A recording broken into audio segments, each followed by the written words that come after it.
I want to talk about the distrust that happened over the past decade around light therapy. LED's been being used for 40 years in the medical profession, but say some of the distrust started back around 2009. A lot of handheld LED devices were being imported into the United States from China. And what happened in the industry was that these products didn't really work that well, and they broke really easily. The public got a real distaste for red light therapy because they thought it didn't work. I do want to get into why you were doing this. You spent 25 years in an industry as stressful as this. Our son, when he was 21, he went in the hospital to get his tonsils out. About 2 hours later, his vital signs went south. His blood pressure shot up to 210 over 165, and he starts hemorrhaging, and kept him for 4 days. And they gave him back, and they said, your son has got chronic, really high blood pressure. Like, he could have a stroke, he could die. You need to do something right away. So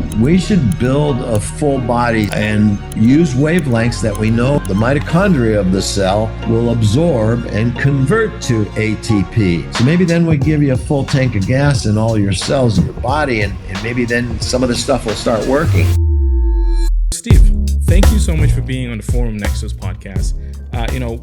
I actually wanted this discussion to be in person, so there has to be an in-person conversation where we can sit down for as long as possible, maybe 1 hour, 2 hours, to go deeper into the science behind this. But just to get people, because I did a quick, survey with my audience, and I asked them, what is their understanding of light therapy? And, I'm not surprised. A lot of people don't. They don't understand. Usually they say the only experience they've had with light therapy is the face masks that they have on, which, I've read your report, which we'll get into it. But before we can go into the core of the conversation, I want to define what is, light therapy, and what should people know about it, just to establish trust. And I think in its simplest terms, light therapy is much like photosynthesis in a plant, where it absorbs the sunlight and converts that to energy. And so what we're doing in light therapy is we're using different wavelengths, and I would define wavelengths as like different colors, mostly blue, red, amber, and infrared. So different colors of light to have different positive effects on cells. And that would be it in its most simplest terms that everybody can understand. I went to school for chemistry, but I eventually transitioned to accounting because my parents were like, accounting, that's what matters. No one cares about chemistry. So I do enjoy the conversation. But just like nitric, if you can share just a little bit of the science, because I don't want to, because I know we have a lot of discussion for that. Yeah, so nitric oxide is very important for us to know what it is. And it's really amazing that hardly anybody that you ask, will know what it is. But nitric oxide is a signaling molecule in the body. And like, you could liken it to the general of your army of cells. And it was discovered in the mid-90s by 3 scientists. And after the discovery, they started, well, not only those scientists, but scientists all over the world started doing clinical studies where they artificially raised the nitric oxide level of people using a gas to see what kind of maladies of the body and what diseases it helped. And it was so successful in so many different clinical studies that they dubbed it the miracle molecule. And even weirder that nobody knows what it is, if you look up the 1998 Nobel Prize, it is for the discovery of nitric oxide. Wow, that's fascinating. My chemistry brain is trying to turn this into a chemistry discussion, but I'll save the audience for that. And even the little knowledge that I have in chemistry, I know nitric oxide can help with blood pressure, down to heart rate, and also erectile dysfunction for people that are curious, just to put that out there. But I do want to go back to LightStim and just go deeper into the issue that I see when it comes to light therapy. I even in this show, I get a lot of companies that will reach out and they'll tell me that they want to be on the show and talk about their product. And the reason why I'm talking to you today is because your approach was very different. you shared all of the facts about the actual product and why you were doing it, which I want to get into that eventually. But I want to talk about the distrust that happened over the past decade around light therapy. There's been a lot of products that were introduced into the market, and I know they were targeting the human desire that we all felt like we lacked after COVID. I feel like it went rampant after COVID. Everyone wanted a piece of of their own health. Everyone wanted to monitor their own health. Now that these products were coming out and targeting those human desires and introducing every kind of product for your health, and light became a huge market.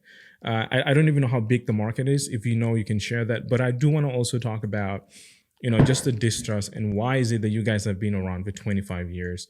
What have you done to be around this long? Well, I would say some of the distrust started back around 2009, and in around 2009, a lot of handheld LED devices were being imported into the United States from China, and the technology was pretty new at that point. I mean, LED's been being used for 40 years in the medical profession, but as far as for the public, it was pretty new around 2008, 2009, and all the prestige retailers like Nordstrom, Sephora, they all wanted these devices on their shelves, and any company that was importing them more than gladly sold them to these high-end prestige retailers, and we did not. And we did not, because we had been told that if you do that before you get FDA clearance, and clearance means the same thing as approval, except that the FDA approves drugs and they clear devices, same safety and efficacy testing. But if you were to go, do something like that and put your product on the shelves of prestige retailers, you could upset the FDA and never be able to get approval, basically. So we did not do that. We did not put them on the shelves, and instead we spent some number of years getting our products approved. And what happened in the industry was that these products didn't really work that well, and they broke really easily. And so all the retailers ended up with millions of dollars of product left on their shelves or returned from their customers. And the companies mostly shut down, so they had nobody that they could go after. So the public got a real distaste for LED light therapy, red light therapy, because they thought it didn't work, because these devices were basically they just weren't good devices, and they also thought they broke a lot and broke easily. And the same thing happened with the retailer. So when we finally got our products FDA cleared and went to these retailers and went, hey, look, we've got FDA clearance now, like we did clinical studies and all this stuff, they were like, get away, like, don't want anything to do with LED again. And they were like that for about 7 years, until probably around 2018 or 19, they came to us and said, hey, we want your devices now, like, we've been watching you all these years, and that sort of thing. And so that was the first time that what went on, where distrust was created in the public, in the LED light therapy, basically. Right. And I do want to talk about the FDA 510K that you shared with me. I did my own research on my end too. Just the fact that you guys have spent 25 years just of like R&D, and then also directly collaborating with the FDA, which, talk about patience, and then holding back to not share, which I know it was also very costly. But for me personally, as someone who, I pride myself as someone who talk to individuals that are genuine and are putting out products that people actually want. I do want to talk about the FDA clearance letter itself, because I saw that there's almost 670 companies that were part of that letter, as that were warned by the FDA by the FTC, and this was Lena Khan's time.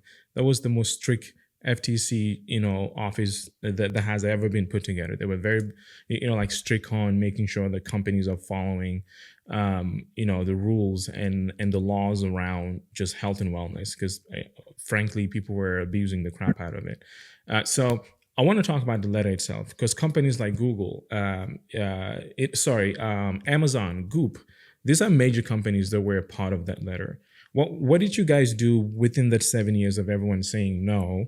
And how did those companies end up being in that letter that are being warned by the FTC to make sure that they take care of their back office? So I don't know. How many actual LED red light therapy companies were involved in that letter. Either up to the time when that it was a warning letter that was put out by the Federal Trade Commission. It came out in April of 2023, and they basically, you get the tone of the letter was that, we're upset because you guys, the health and wellness industry as a whole, which includes like vitamins and supplements, that sort of all different kinds of devices. You guys are duping the public with unsubstantiated claims, and we're coming after you. And we're not only coming after you, but they mention in there that we've already targeted, investigated, and penalized 670 companies. And I don't know how many they've done since then. And this is good because this whole health and wellness area is new. And whenever something's new, it's kind of like the wild, wild west. And if it's not tightly governed, anybody that, might be bent towards taking advantage of it will take advantage of it. We're a family-run, owned business. Our name is on it. Like we just don't feel like that's just not, LightStim has really been built on ethics and quality. Yeah. Well, no, yeah. Thank you for that. Again, like I have the amount of companies that reach out to me about this technology, and usually I don't get a clear explanation of like, what the heck is this? The only piece I get is like, it's good for men older that are having erectile dysfunction. So let us talk to you so that we can sell them these products. And I'm just like, well, so what is the science? Where can I find it? And usually they're leading up to me to find that science for them. And I'm just like, oh, I'm sorry, that's not my job. My job is to make sure that I find credible founders and CEOs that are doing something worthwhile and actually highlight them on this conversation. And like, speaking of that, I do want to understand though, because on the report of the FDA, and I'm trying to make sure I'm referencing the right report, because I read so much before this conversation. There's an area where they talked about exemption loopholes. What were these exemptions that businesses were using or companies were using to make sure that they can say we're FDA approved, and unfortunately it misleaded a lot of people?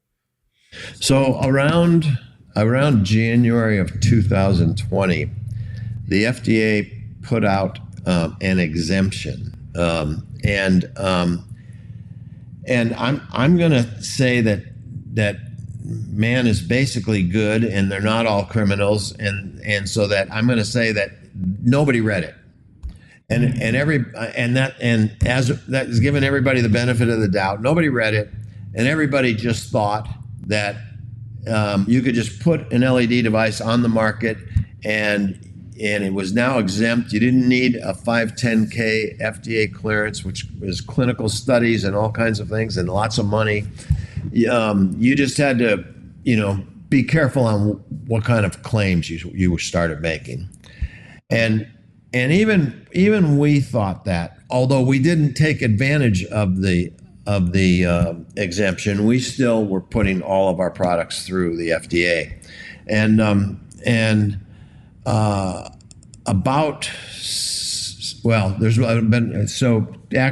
Chronologically, once that letter came out from the Federal Trade Commission, the next thing that happened was that class action lawsuit firms saw it and went, whoa, that's low-hanging fruit. We could now go after that industry, and we've got the government behind us. And they started a number of attacks. They actually attacked us, 6 weeks and $50,000 in legal fees later, they after giving them all of our FDA clearances for each of our devices, all the clinical studies that we did to get those clearances, and all the letters that the FDA gave us and said, these are the words you can use in your advertising, and then comparing them to what we had on our website. They actually dropped the suit, and they offered me a job consulting for them, and which I did not take. So that was kind of the next thing that happened. Then about 6 months ago, this law firm called King and Spalding, they're one of the biggest law firms in the U.S. They have over 1,300 attorneys. They're headquartered in D.C. And they have over a 25-year working relationship with the FDA and the FTC. And they came out with an opinion letter on this exemption that the FDA wrote. And they basically used the regulation and dissected it in this opinion letter. And it wasn't what we all thought. It wasn't just you could just put a product on the market. For one, it said that you had to be able to qualify to use the exemption, and the qualifications were two things. One was that you had to use the same benefits and claims as a device that actually had FDA clearance. And you also had to have the same scientific engineering as that company. And if you met those two qualifications, then what you do in the regulation, it said you don't have to submit all that paperwork that somebody that spent 6 years like we did getting FDA clearance. You didn't have to submit. So the FDA has their own language, and when the FDA says you don't have to submit, that actually means that you have to do. So you have to do all the tests that somebody like LightStim that went through 6 years of doing tests and for safety and efficacy, and pass all those tests and put them in a folder and stick it in a file so that when the FTC or the FDA walks in your door one day, you could pull that folder out and go, here, I'm 100% legal. I've dotted my I's, I've crossed my T's. But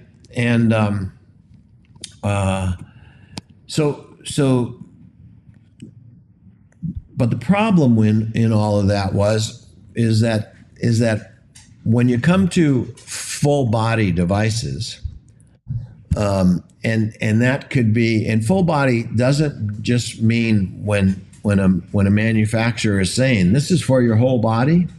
It's actually in the perception of the consumer. So if the consumer looks at something, let's say a panel hanging on a wall, and goes, oh, that person exercising 1 foot or 2 foot away from that panel is kind of lit up with red light. That's a full body treatment, as is a tanning bed that's been converted to LED. That's a full body treatment. So the problem with this whole exemption was that the test for efficacy that the FDA has for a small device or a full body device is raising the tissue temperature to a certain level where they've determined that's where benefits happen. And it's actually 104 to 111 degrees or 40 to 44 degrees Celsius. And 104 to 111 degrees sounds really hot, and that is really hot outside. But if your temperature measured your skin tissue measured 104 degrees, you would describe that as a soothing, gentle, and relaxing warmth that you could just fall asleep to. So devices in the past were easy to pass that test, all the smaller devices, because you're just holding it on one area of the body and waiting till it comes up to that temperature range, and you can pass that test. But the problem when you're treating the whole body is you've got to pass that test on the whole body. So torso, arms, and legs at a minimum 5 different locations. And the problem is that the torso heats up completely differently than the arms and legs do. So the torso has a lot of mass to it. So it not only heats up easier than the arms and legs, but it also holds on to that heat. And your arms and legs, according to Google, are between 58 and 68% of your total body mass. So they're way more than half. And they're not going to heat up like the torso does at all. It is very hard to treat them. And they're also going to dissipate heat quickly because they don't have the mass to hold on to it. So nobody had actually ever passed this test before when we were working with the FDA for this 6-year period. Nobody had ever been able to pass it with a full body device because the different parts of the body heat up differently and hold temperature differently. And it took it was about a total of about 4 years for us to actually develop a technology where instead of laying yourself on a bed of undifferentiated LEDs or standing in front of a panel of LEDs, our bed was divided up into 30 sections, and we call them modules, and each section has about, I think, 600 or 700 LEDs in it. I can't remember, 18,000 total. And in each of those modules was a special sensor. So when you lay on our bed, within about actually milliseconds, that sensor is figuring out the exact temperature that module needs to be for the body part that's touching it and what the body part's temperature is, and modifying that temperature of that one module while a computer program is running all 30 modules, and they're all doing the same thing with different parts of the body. And that was how we actually passed that test, and we patented that. But there were other problems that we ran into when working with the FDA for that 6 years also. No, and even me as a marketer, just hearing you share all the loopholes that businesses were using. So they were relying on marketing and letting the consumer filling the gaps. Like you see a picture of an individual's getting some kind of procedure, and they let you to decide whether it's full body or not. Which psychologically they're creating their creatives to look like it's a full body experience, and which to me as a consumer and someone who worked in marketing for a decade, I understand just the dangers of what that poses, especially when it comes to technology that a lot of people don't understand, in the early days. And you guys have done such a good job, like researching and properly creating the right temperature for the right body. I did some clay, work in the past just for fun. And I know clay art, in order to create a cup, you need a certain type of temperature, which is completely different to a spoon or a bowl. Even though they're all clay, you still need different temperature to make sure that you have the right results. So the human body also, when it comes to that, your bed, for example, you guys have actually figured out how to create that temperature for every section of the body, which is fascinating because this is something that a lot of people don't think of. Because I know when we hear light therapy, we think of the face mask, because I know marketing, they've done such a good job. Not great job, but they've done a good job of getting that attention, and there is no education around it. I do want to talk about just the dangers of not getting the right product, because I know that's a big factor also when it comes to consumers' needs, and the point of you doing the work with the FDA and then the FTC to make sure that you don't have to deal with the dangers of not having the right product with you as a consumer. I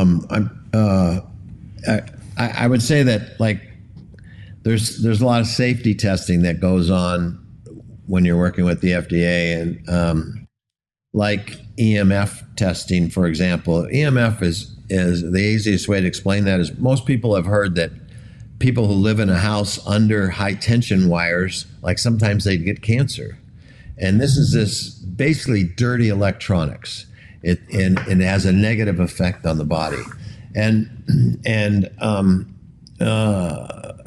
We didn't take a tanning bed that has 40-year-old 220 volt technology running it and just take the tubes out and throw some LEDs in, which that would be pretty dirty electronics. And we started from scratch with, I think arguably the best engineers on the planet for LED, because that's all these guys have done for 25 years is that.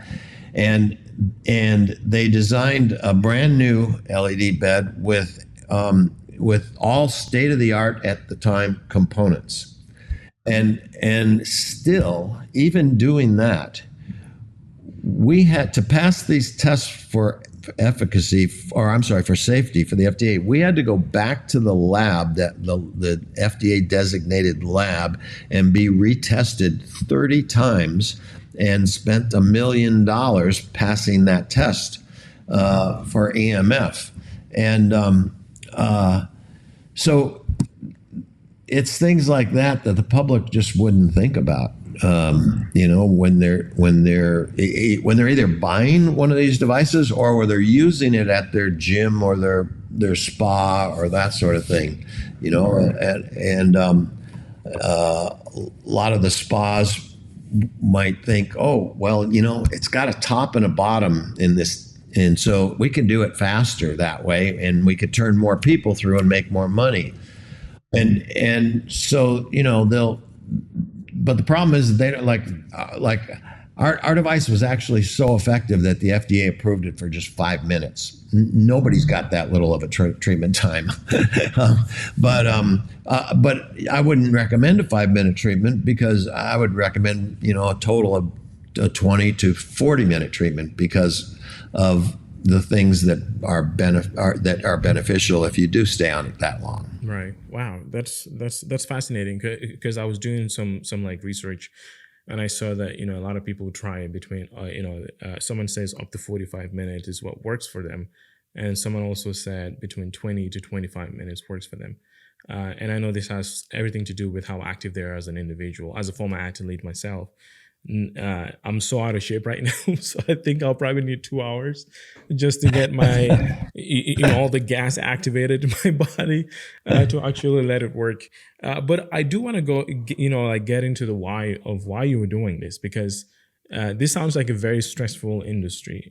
There's so many not so great players in it already that have spent decades just manipulating the information that the FDA put out to their own advantage. They've made it impossible for you as a company for 7 years to even get into shops. I know now shops are coming to you, but that, as an entrepreneur myself, I know the cost of that, R&D, of just being patient and trying to get the product out in the market that, like consumers love, but the middle people don't like it due to the risk.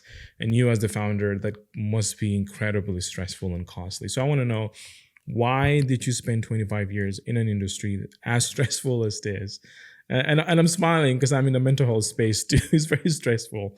And I want to know, why did you take all these years to make sure that your message and your product is accepted today?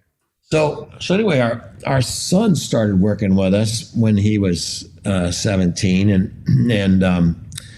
when he was 21, he went in the hospital to get his tonsils out, and he was in recovery, and everything was great. And about 2 hours later, everything wasn't so great. His vital signs went south.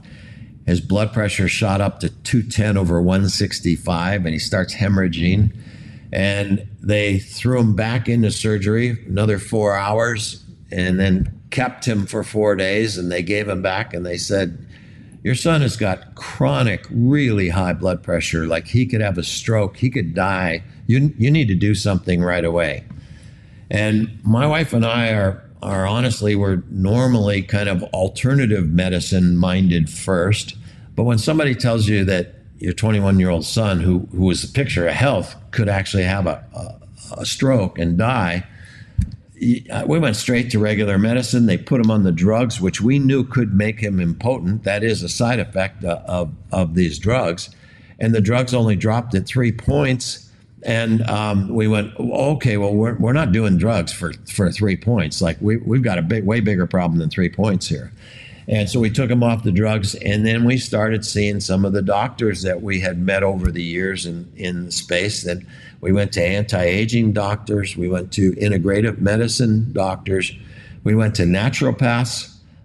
We went to Chinese medicine, and nobody could find anything wrong with him. They were like, he's a California boy, picture of health, like, and nothing worked. So none of the protocols worked to drop his blood pressure. And we were at a complete loss. My wife and I had kind of dropped down into apathy, like we couldn't help our son, basically. And his name's Chase, and he and I were sitting in manufacturing on a Saturday. We weren't open on Saturdays. We were just sitting there talking about different business things. And all of a sudden, I realized that every day around 2 o'clock, he passed out. And like, he's got no energy left at 2 o'clock. And this was not your typical, he wasn't like a lazy millennial or something. This kid worked his tail off. I mean, we're proud of working with him and having him work in our business. And, but 2 o'clock, he's like on the couch, out. And I said, I go, Chase, I said, maybe your cells aren't producing enough adrenosine triphosphate, or ATP. And for those of you that don't know what that is, that's basically the fuel that makes your cells operate. And if you didn't have any ATP, if you had no gas in the tank, basically you would not be alive. And I said, maybe for some reason your cells aren't producing enough ATP and to have a full tank of gas. And if you don't have enough gas in the tank, maybe they're not able to carry out any of the protocols that these doctors are trying to give you that to lower your blood pressure. And so we should build a full body something and use wavelengths that we know that the mitochondria of the cell will absorb and convert to ATP. So maybe then we give you a full tank of gas in all your cells in your body, and maybe then some of this stuff will start working.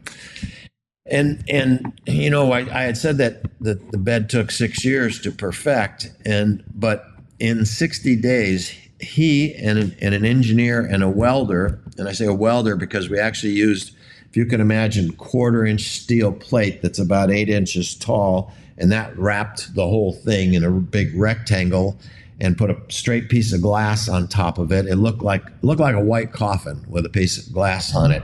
We actually used to call it the coffin. And it had the same wavelengths of light, but it did not have any of the sophisticated engineering.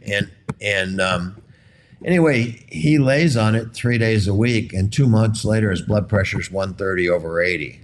And we're like, wow, this could help a lot of people. We should do something with this. And so that was when we went straight to the FDA. And I sat down with the assistant director of the FDA at the time, and I said, we want to build a full body LED device, and we want to get it cleared. We want to get it approved, and I'd like a heads up from you guys engineering wise. Like, we don't want to design the wrong thing and then spend all this money and time, and little did I know it was going to be 6 years or millions of dollars.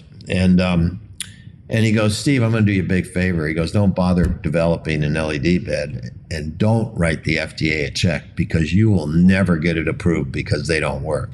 And I'm like, what? What do you mean they don't work? This is just a larger iteration of other approvals that you've given us. And he said, well, he goes, they're all just lighting up the skin. That's all they're doing. There's no penetration. There's no affecting enough cells to get a measurable result. And I'm like, okay, well, why?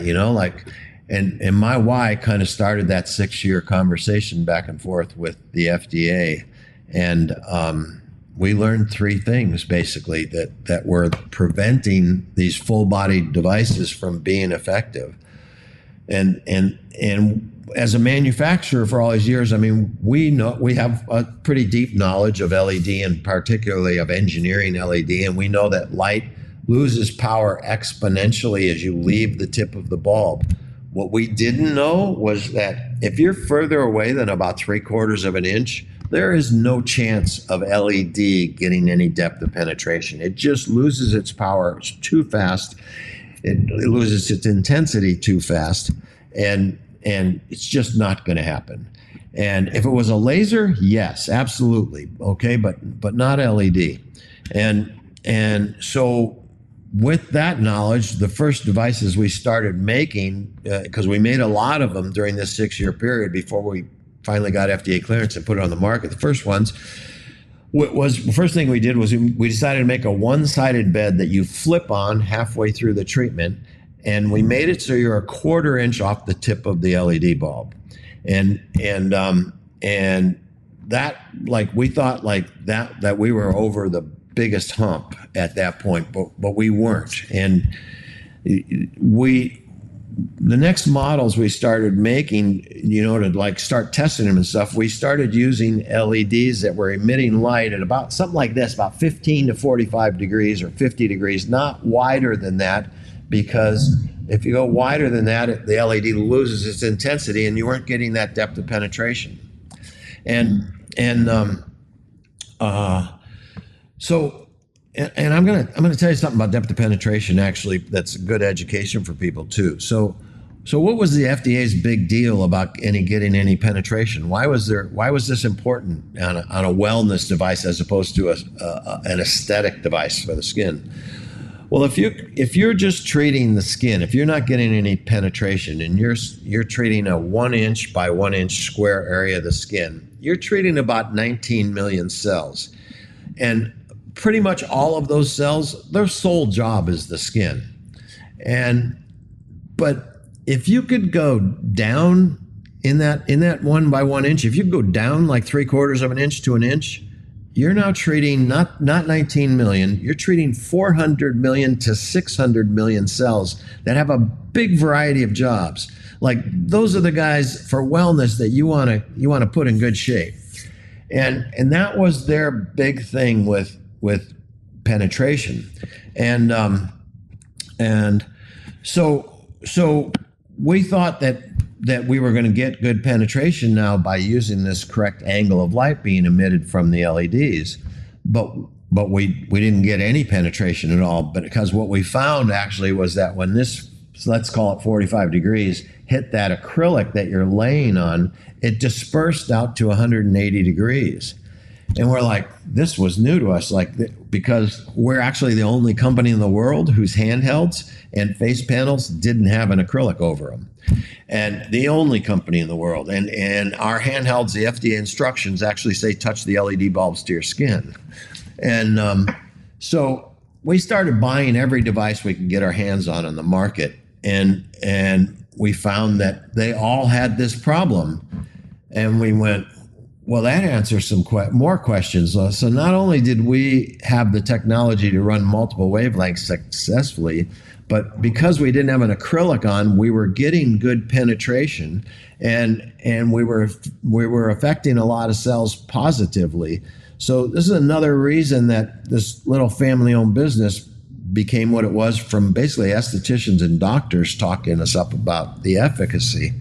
And so when we saw that this problem was rampant, we thought, okay, well, it doesn't seem like there's an acrylic out there that would work. And so we actually contacted the 4 largest acrylic manufacturers in the United States. And Chase, my son, worked with them for 2 years, all of them, until one of them came up with something that actually worked. It was an acrylic that actually let the light through without dispersing it out to 180 degrees. And so we had solved basically the second problem that the FDA had given us as a barrier to efficacy.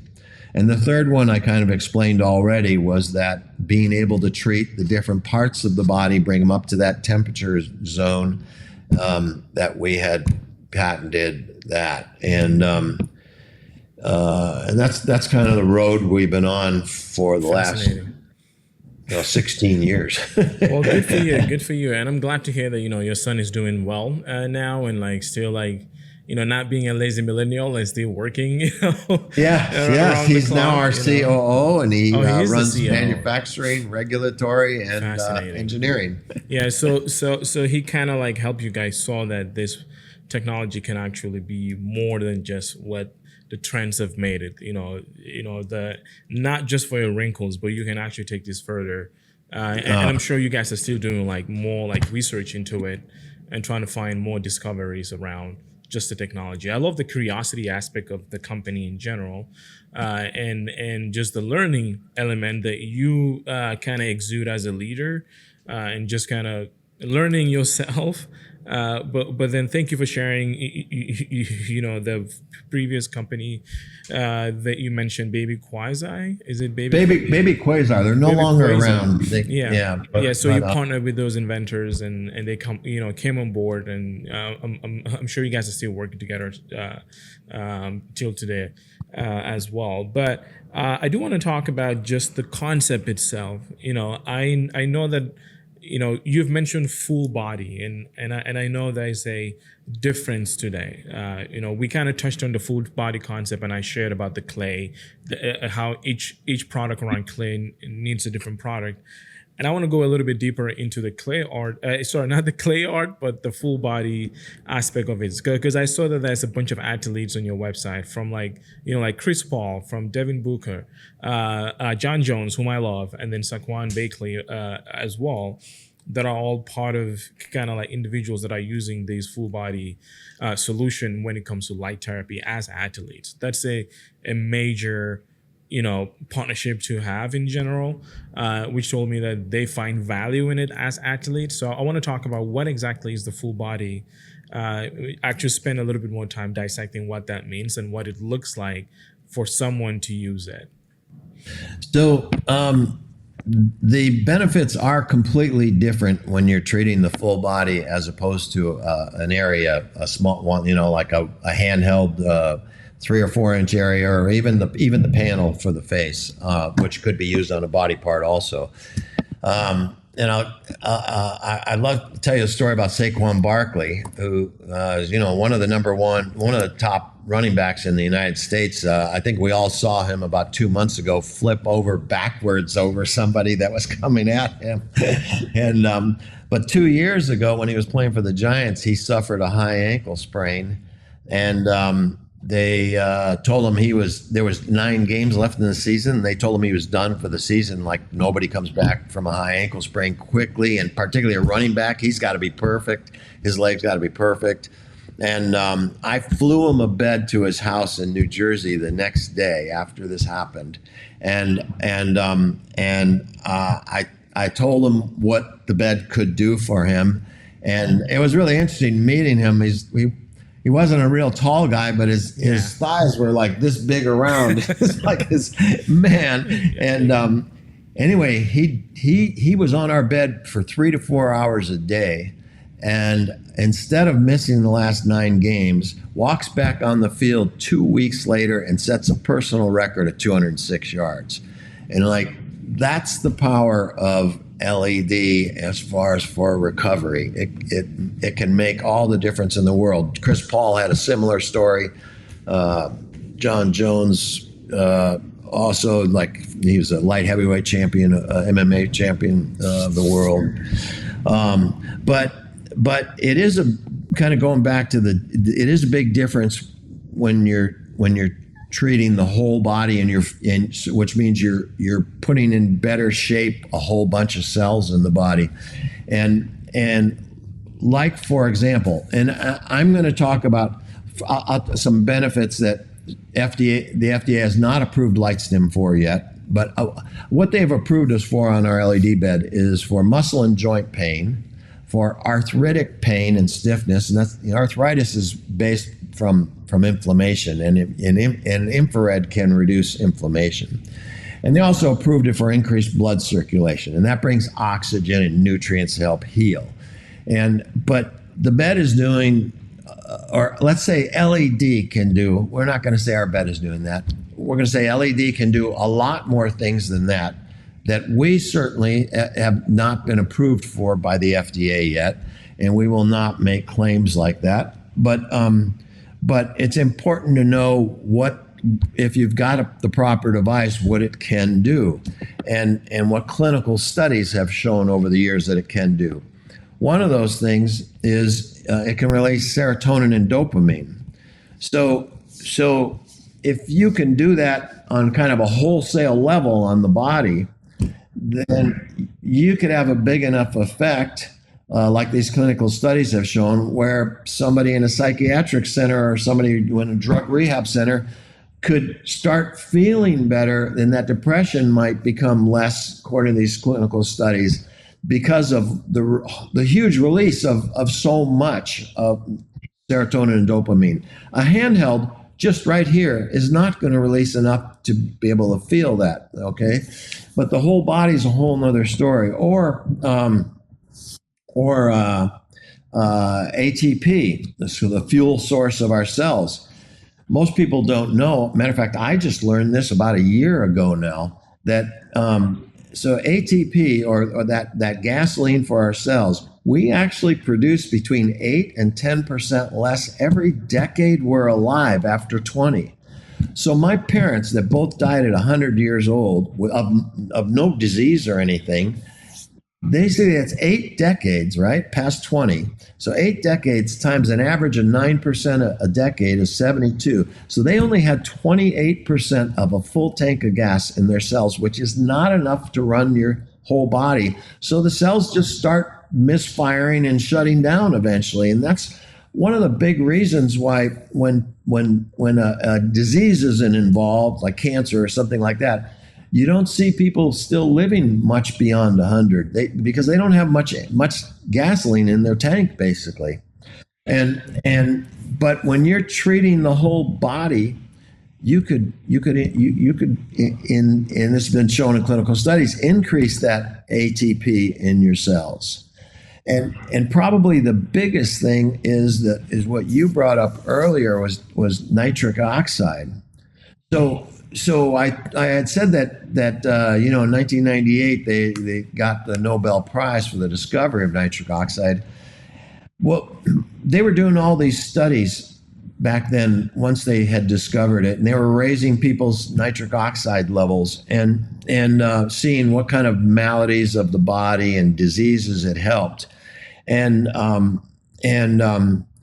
those studies, to give you an idea what those studies were that were successful, they found that if you had a high level of nitric oxide, it reduces heart attacks, it reduces strokes, it increases blood flow to the brain. For women, it increases libido. And when I tell 40-year-old women that, they get very excited and go, get that, you make my husband buy that for me. Like my libido's down the bottom, Right. Well, the same thing with guys too. The thing that actually activates Viagra and Cialis is nitric oxide. And most people don't know this. I learned this from searching Google. Viagra and Cialis only work on about 60% of the male population on the planet. And so about the time a guy might be able to benefit from those drugs, there's a 40% chance he doesn't have enough available nitric oxide to activate the drug. Wow. And yeah, that's an info that people don't share. That's 60% of the population a drug doesn't work for.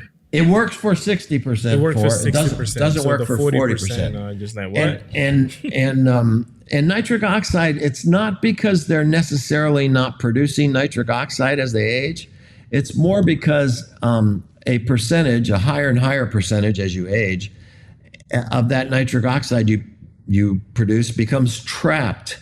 And it's trapped in a portion of the cell where it's unavailable for the body to benefit from. And the right kind of LED and device can release some of that trapped nitric oxide, and it's measurable, actually. It's measurable with a little saliva test strip that's made by a guy named Dr. Nathan Bryan, who's I think one of the world authorities on nitric oxide is Bryan. He's got a great blog. Everybody should read.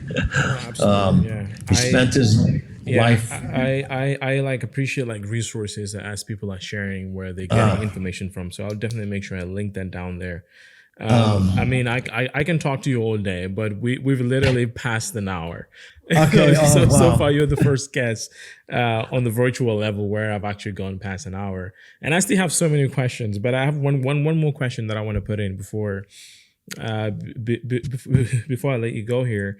I do want to know, when it comes to the loopholes, I read somewhere that a lot of people were claiming that the technology, the light therapy can actually cure, and I say cure with a strong words, as to like they made claims as to this is what it can do for you. When for example, cancer, I actually saw a few like articles that reference that this can cure cancer. That's a very serious claim for someone to make without any backing or any research done. And I want to know just the time that you've spent like researching R&D, spending all this money, up to $1 million, trying to make sure that you bring in the right information, the right facts around just light therapy in general. What are some kind of issues that light therapy is actually good for? And this could be the second answer, but the first answer would be, what are some, like lies that, people have shared when it comes to light therapy? I saw an article about cancer, which was a long time ago. And then Goop also had to pay $145,000 in fines to the FDA because they made some really bold claims that was not like real. So they had to pay claims. And there are a bunch of other companies that actually have paid like 6-figure deals, 7-figure, and not deal, but like fines to the FTC because they made bold-faced lies, basically. And then people bought it. And then those law firms that you mentioned reach out to those individuals to get their own perspective. And they were able to get a lot of, money from those companies. So back to my question, what are some of the lies that were made, just to kind of close the conversation with the trust factor? And then also, what are some of the real ones that the light therapy is actually good for?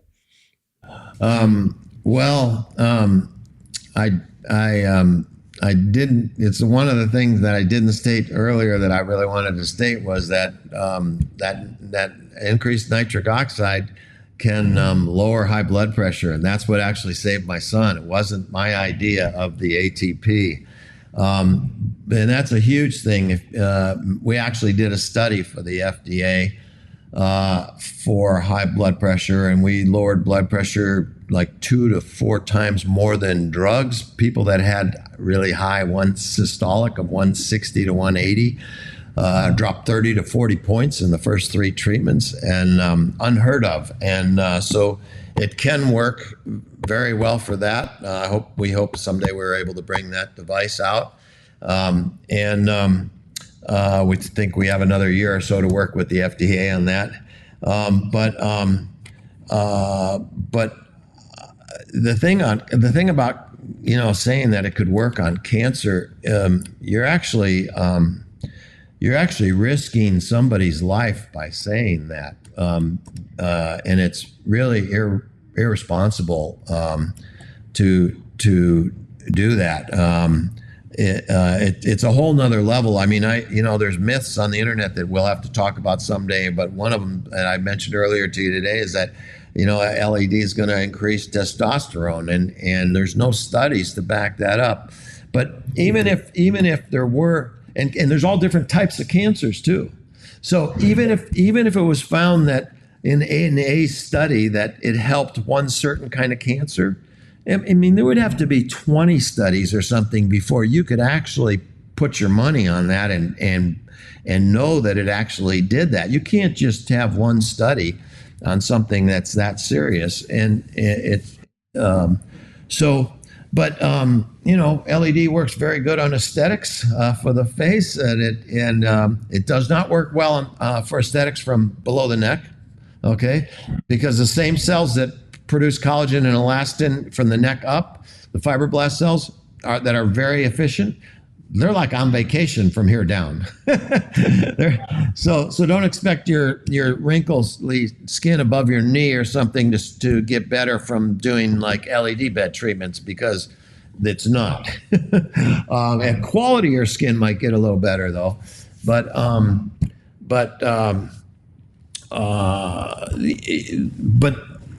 you know, kind of caught me off guard on what things that it actually, you know, I mean, we know that it does work well on recovery from, injuries and that sort of thing. So if you do a little research on LED, you're going to come across the NASA studies.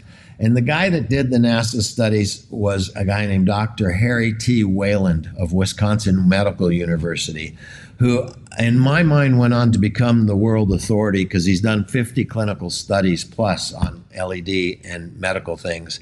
And to give you an idea of some of the things that light can be good for, we've made him a lot of devices for clinical studies. We made him devices for reversing blindness caused by diabetes, reversing macular degeneration, healing the chest after open heart surgery, elephantitis, reducing inflammation of the brain caused by severe head trauma, and activating a chemical that searches out and kills cancer cells in brain tumors. So there's a whole bunch of different things that, I mean, it's starting to sound like that Star Trek movie that we saw, or Star Wars a long time ago, where somebody's ill or got all banged up in an accident or something, and they put him in this room and turn on some lights and he comes out 10 minutes later all better. It's really going towards that eventually. But these are all way different types of devices, and there's specific protocols. None of your lights that you're buying on the market are going to do any of those things that I just mentioned. So that's an idea. It gives everybody an idea of just how powerful this technology can be when applied correctly and under certain clinical situations, and right. No, yeah, I do like that you point out that there's a device. That this technology requires a device for the specific issue. Like, it doesn't mean that one device works for a blanket whole host of issues out there, because that's how I think a lot of consumers understand the technology. Back to my survey, a lot of people don't they can't. A lot of people skip like some of the questions that I had because they don't know. It's like, okay, well, I get it. It's a light that projects into my face and it's supposed to make my skin healthier. That's the only understanding that a lot of consumers have. And this is at a macro level, but on a micro level, there are people that get it, they understand it, they've invested a lot of money into it, and they know the benefits. But then when you throw it to the masses, it's like, well, this is not real. It's just rich people product, That's also another term that I got from the survey. A lot of people called it like it's a product for rich folks. I was like, people ask me, they'll go, hey, should I buy that $6,500 panel that you have for the face that I saw like the Kardashians are using or somebody else is using? And I'll go, if you want to get rid of your wrinkles the fastest, the $250 handheld works better because there's no distance and you're touching those LEDs to the face. And you don't have to spend a lot of money to have some technology that actually works. No, yeah, that's good to know. Because again, like you said, the Kardashians are showing all the outrageous versions of it. And then you're like, well, I don't think I need this. I'm trying to just pay rent this next month. So it's like, yeah. So like, thanks for, also highlighting that. I do have so many other questions, but we're genuinely out of time. And I don't want to give my editors a headache to edit this. But again, I just want to say thank you so much for coming on, just sharing just what you're working on and spending all these years just figuring out this market and, the product, the science, and making sure you had all the right paperwork for it. And thank you for sharing the story of your son, Chase. He sounds like a phenomenal young man. So I'm glad that you have that relationship with him. Another aspect of this podcast is we talk a lot about parent and a child conversation. We just did one not long ago where we use, Taylor Swift and her relationship with her parents and how they talk and they have business meetings and they have that safety to have that communication. So thank you for highlighting that in this conversation and sharing that in your story. I would love to have you again on an in-person conversation for sure, because I think there's so much to talk about, and I want to do justice to the conversation. But again, Thank you for coming on the Forum Nexus podcast. Thank you for having me. Really appreciate it.